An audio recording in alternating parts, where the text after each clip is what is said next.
Comment savoir que cette idée business est une bonne idée? Ce qu'il faut savoir avant de lancer un business. Lorsqu'on a une idée business, avant de faire concrétiser cette idée-là, il y a des étapes à franchir. Chers amis, il y a des étapes à franchir. Quand vous avez une idée et qu'une idée business vous passe en tête, ne lancez pas directement, vous allez échouer. Pourquoi plusieurs personnes échouent?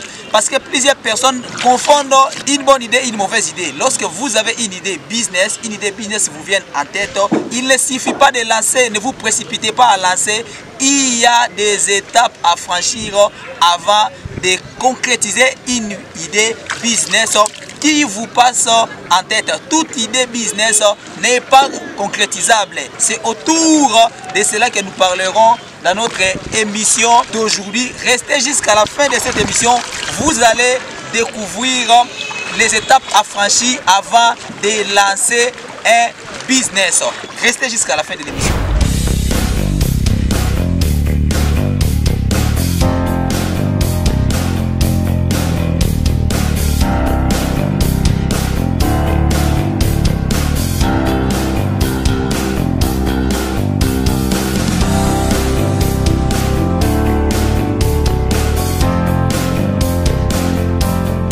Bonjour et bienvenue sur ma chaîne.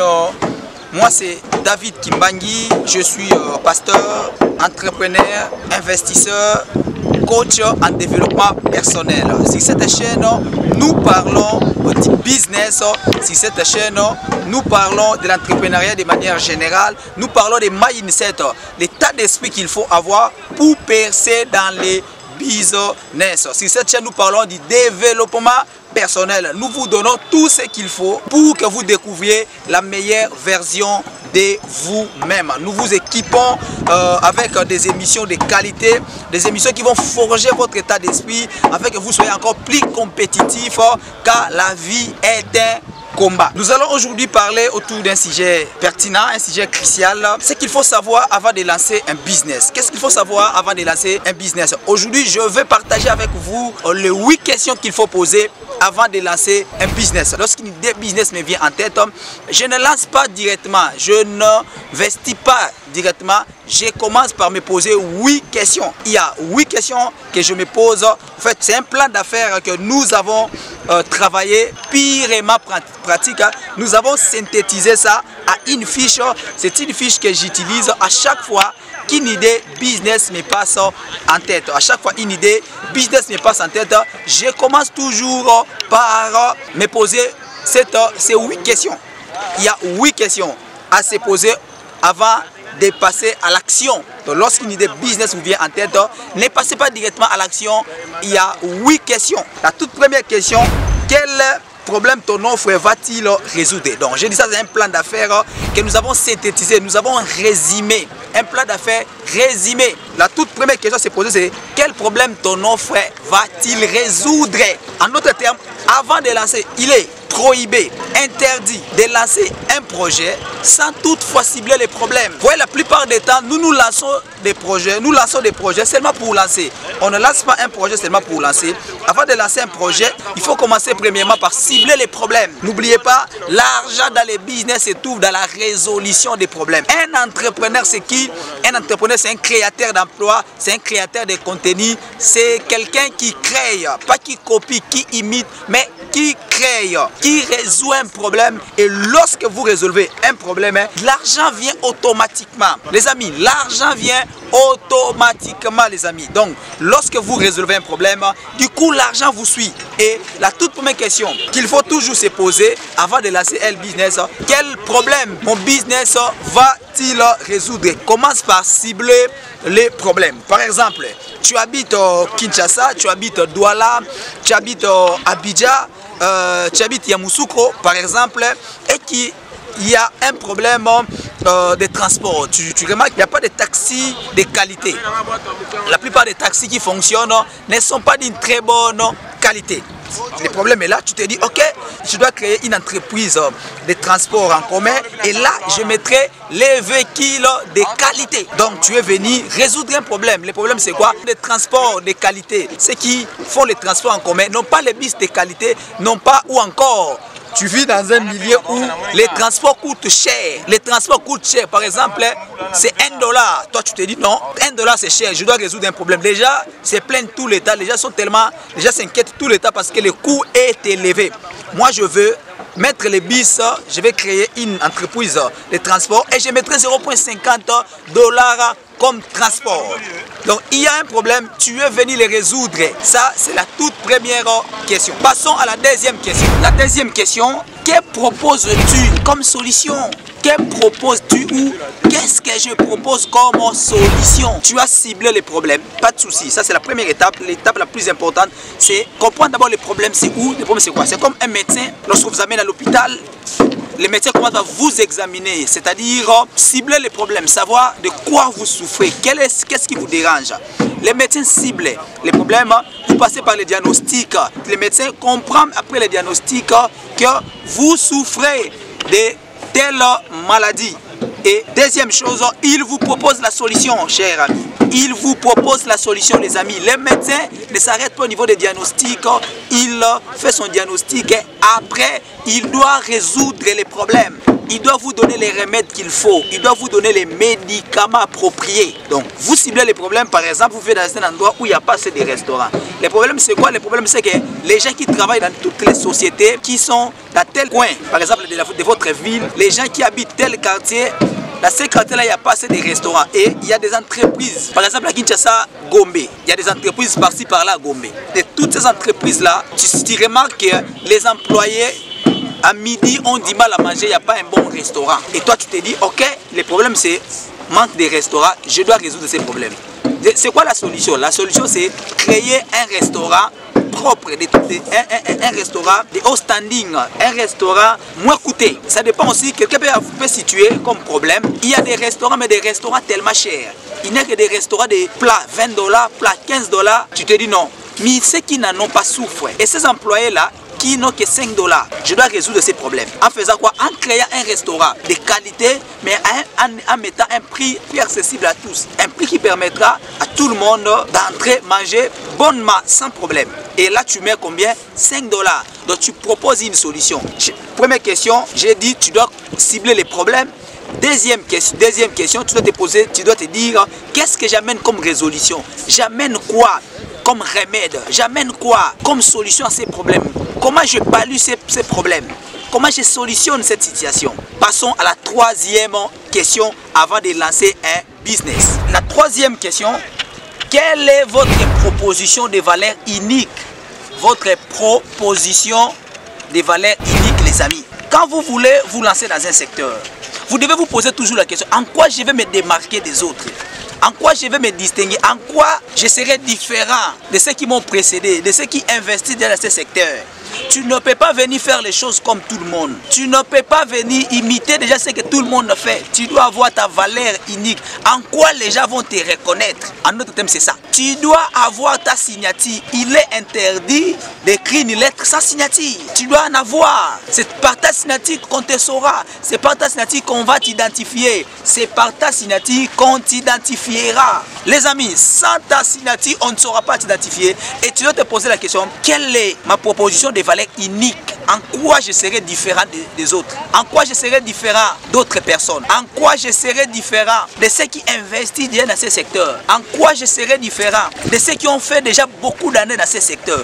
En quoi je serai différent de ceux qui m'ont précédé? S'il y a quelque chose que tu ne dois jamais oublier, tu n'es pas le premier à investir dans ce secteur. Tu n'es pas le premier et tu ne seras jamais la dernière personne. Il y a des gens qui viendront après toi. Mais tu ne dois jamais ignorer une chose. Tu dois toujours reconnaître une chose, que tu es appelé à avoir ta valeur unique. Tu es appelé à avoir ton mot de passe. Les amis, je dis bien, les mots de passe, écoutez ça.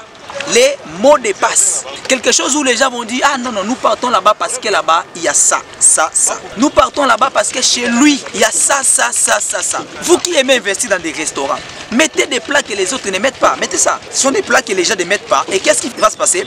C'est que les gens qui cherchent ces plats-là vont vous trouver différents, vont vous trouver spécial et ils vous apprécieront. Passons à la quatrième question. Qui sera votre client? qui sera votre client. Vous devez commencer par identifier les clients ou en d'autres termes, les consommateurs de votre produit. Les amis, je dis bien les consommateurs. Votre client, quelqu'un qui veut lancer un business où il aura comme client le président de la République, n'aura pas le même confort. Quelqu'un qui veut lancer un business où il a comme client le petit peuple, vous n'aurez pas les mêmes exigences. Pose-toi toujours la question, qui sera mon client? Identifie ton client. Le marché est ouvert à tout le monde. Identifie ton client. Cible ton client. Même s'il y a 1000 clients, mais tu dois identifier les types de personnes qui viendront chez toi. Les types de clients que tu aimerais avoir. Non, je vais mettre mon business dans tel coin parce que dans ce coin-là, il y a des employés de telle entreprise. Et je sais qu'à midi, ils viendront manger chez moi. Donc tout est déjà clair. Tu sais que les clients qui viendront manger dans ton restaurant sont des clients de telle entreprise. Donc je vais créer une usine de savon. Savon, d'accord. Les clients, c'est qui viendra acheter les savons que tu vas créer? Et les conditions auxquelles ton savon sera fabriqué doit être proportionnel au niveau de vie de tes clients ou de ton client. Si c'est pour le petit peuple, ça n'aura pas assez d'exigences, assez de qualité. Voilà pourquoi même les entreprises, je vous informe les amis, même les entreprises qui font les téléphones qui se vendent en Afrique n'ont pas les mêmes qualités que les téléphones d'Europe. Les amis, je dis bien, je répète, les téléphones qui se vendent en Afrique n'ont pas les mêmes qualités que les téléphones de l'Europe. Pourquoi? Parce que les fabricateurs savent qu'en Afrique, les Noirs, les Africains n'aiment pas les histoires chères. Donc lorsque vous avez un téléphone, vous voulez le mettre à $2000, les Africains, les Congolais n'y achèteront pas, ou encore 5% seulement de la population achètera. Et pour ça, il faut faire quoi? Il faut commencer par identifier les clients, et les Blancs, les Chinois, tous ces fabricateurs là font quoi? Pour nous ici, nous avons peut-être une 3-4e qualité, les mêmes téléphones, mais la première qualité va en Europe. La première qualité va en Europe. On met le même téléphone là-bas, $1000, ça passe. Quand ça vient ici, même les télévisions que nous utilisons ici en Afrique, il y a des télévisions que nous achetons à $150. La même télévision en Europe peut-être $1500. C'est question de qualité. Nous, on a eu une conception, non, les histoires des Chinois ne disent pas, les histoires des Chinois, c'est ça la conception africaine. C'est ce que nous disons tous les temps. Le problème, c'est que les Chinois qui a fait ça a tenu aussi compte de notre niveau, de ce que nous gagnons. Il sait que nous, on est pauvres. C'est ce qui m'énerve, c'est ça. C'est lorsqu'on qualifie les Africains de pauvres. Voilà pourquoi dans cette chaîne, nous éveillons la conscience africaine, la conscience des jeunes. Nous disons jeunes africains, nous sommes dans un continent riche. On ne peut pas continuer à mendier. On ne peut pas continuer à mendier. On ne peut pas laisser les présidents européens nous regarder d'un regard paternaliste. Non, c'est très difficile. Que nous, on est en Afrique, mais tout ce que nous faisons, nous sommes inculqués, imposés par les Européens. Nous sommes autonomes. Et il est temps que les jeunes Africains comprennent que nous devons aussi créer nos propres entreprises ici. Nous devons créer nos propres entreprises ici en Afrique. L'Afrique est le continent le plus riche, chers Africains. Mais nous souffrons parce que nous ne savons pas ce qu'il faut faire. Nous, ici dans cette chaîne, nous travaillons le mindset, l'état d'esprit. Si tu t'es pas encore abonné, abonne-toi. Si jusqu'ici, tu t'es pas encore abonné à la chaîne, abonne-toi à la chaîne. N'oublie pas d'activer la cloche de notification. D'accord? Ici, c'est l'unique endroit pour changer notre mindset, notre état d'esprit. Passons maintenant à la question numéro 5, à la 5e question. 5e question que vous devriez vous poser avant de lancer n'importe quel business. Quel est mon repère? Quel est votre repère dans ce secteur? Qui est votre modèle? Vous suivez qui? Les traces de qui? Qui est votre référence dans ce secteur? Avant de tout faire, vous voulez vous lancer dans le monde des restaurants? Posez-vous la question, qui a le marché de la restauration de votre pays, de votre ville, de l'endroit où pas d'abord votre conquérant, mais celui qui vous inspire, voilà, celui qui vous inspire, celui qui vous a donné le goût, celui qui vous a donné le goût de ce business. Ayez quelqu'un comme ça, qui vous a donné le goût pour que je me lance aujourd'hui dans les coachings. Il y a eu des coachs qui m'ont inspiré, qui m'ont donné le goût pour que je crée cette chaîne YouTube. Il y a eu des gens qui ont des chaînes YouTube qui m'ont inspiré, que je suivais pendant beaucoup d'années, pendant beaucoup de temps. Et quand je les suivais, je voyais comment ils faisaient des choses. Tu dois avoir quelqu'un comme ça. Tu dois avoir quelqu'un. Si tu n'as pas cette personne, tu ne sauras pas monter, tu ne sauras pas évoluer. Tu n'en sauras pas. Tu dois avoir quelqu'un, quand tu le regardes, tu te dis, je ne suis pas encore arrivé. Ne cherchez pas des gens qui n'ont pas de vision, quelqu'un là trop bas. Non, cherche quelqu'un qui a fait un grand travail dans ce secteur-là. Quelqu'un qui a battu un empire, qui a gagné beaucoup d'argent grâce à ce secteur. Tu dois toujours en avoir ici en tête. Aussi longtemps que tu auras cette personne ici en tête, tu n'abandonneras pas. Tu te diras, je finirai comme lui. Imagine dans le monde des ciments aujourd'hui, Aliko Dangote, quand tu le vois, tu te dis, je dois arriver. Tu te lances au début, tu ne veux pas abandonner. Tu te dis, moi je vais arriver comme Aliko Dangote. Dans 10 ans, dans 15 ans, tu te dis, j'arriverai comme Aliko Dangote. Tu n'abandonnes pas. Tu te dis, je vais arriver comme lui. J'arriverai comme lui. Tu n'abandonneras pas. Pourquoi? Parce que tu as quelqu'un, tu as des repères. Tu as quelqu'un que tu suis les traces de quelqu'un. À moins que tu sois précurseur dans ce secteur-là. Si tu es précurseur, là, bien que tu es précurseur, mais tu auras toujours une image en tête. Là, tu auras l'image de toi-même. Oui, tu auras l'image de toi-même. Mais sinon, cherchez toujours quelqu'un qui a été précurseur dans ce secteur. Quelqu'un qui a frayé les chemins pour plusieurs. Quelqu'un qui a réussi dans ça. Quelqu'un qui a bâti quelque chose de sérieux. S'il faut le prendre comme coach, essaie de le prendre comme coach. Si tu ne peux pas, aujourd'hui quand on parle de coach, on ne parle pas de quelqu'un avec qui tu vas passer le temps à causer avec lui. Tu peux avoir un coach virtuel. Un coach virtuel, quelqu'un avec qui tu n'échanges pas. Mais tu suis ses vidéos, tu suis son histoire, tu lis ses livres, tu seras meilleur peut-être que les disciples qui sont proches de lui. Passons à la 6e question. La 6e question. À combien s'élève les coûts de mon investissement? Tu as une idée business, ne te lance pas sans savoir les coûts de ton investissement. Donc la 6e question à se poser, combien m'exige, combien il faut pour mon investissement? Il me faudrait combien pour mon investissement? Donc tu dois chercher à savoir les coûts de ton investissement. Ça va t'aider. Tu ne t'attendras pas et tu sauras après combien, une fois que tu maîtrises le coût de ton investissement, tu sauras aussi si dans combien de temps ton projet va se matérialiser. Tu sauras s'il faut combien de temps pour que ton projet se matérialise. Passons à la 7e question. La 7e question que tu dois te poser, as-tu un budget prévisionnel? Tu dois te dire, ai-je un budget prévisionnel? J'ai vraiment un budget prévisionnel. Quand tu veux lancer un business, nous en avons parlé ici longuement. Je crois dans la précédente émission, il est strictement interdit de lancer un business et attendre dès ces mois-là, à la fin de ces mois-là, commencer à payer les loyers. Quand tu veux lancer un business ou quand tu lances un business, tu dois avoir un budget prévisionnel. C'est-à-dire, au bout d'un an, au bout de 6 mois, qu'est-ce que j'engagerai comme dépense? Pendant 6 mois, je payerai les loyers. Pendant 6 mois, je ferai ça. Fais le budget prévisionnel. Vois ce budget-là et mets l'argent si possible. N'exigez pas trop à vos business car c'est encore au début. Arrêtez avec beaucoup d'exigences. Un business qui vient à peine de commencer les premiers mois. Tu te pleurnis, ça ne me donne rien. Je dois payer les loyers, je dois payer celui qui travaille, je dois payer tout. Fais un budget prévisionnel. Prévois au cas où ça ne payait pas. Prévois. Fais un budget de 6 mois. D'une année si possible. Prends cette somme, mets ça de côté. Pendant 6 mois, pendant une année. Tu prendras l'argent à la fin de chaque mois, tu payes les loyers, tu payes les employés ou l'employé. Sans budget prévisionnel, tu ne sauras pas. Arrêtez de beaucoup attendre, des fois à la folie. On attend un rendement de 300% dès le premier mois qu'on lance un projet. Soyons sérieux, on ne peut pas attendre déjà un rendement de 300% à un projet qu'on vient à peine de lancer. Ça ne marchera pas.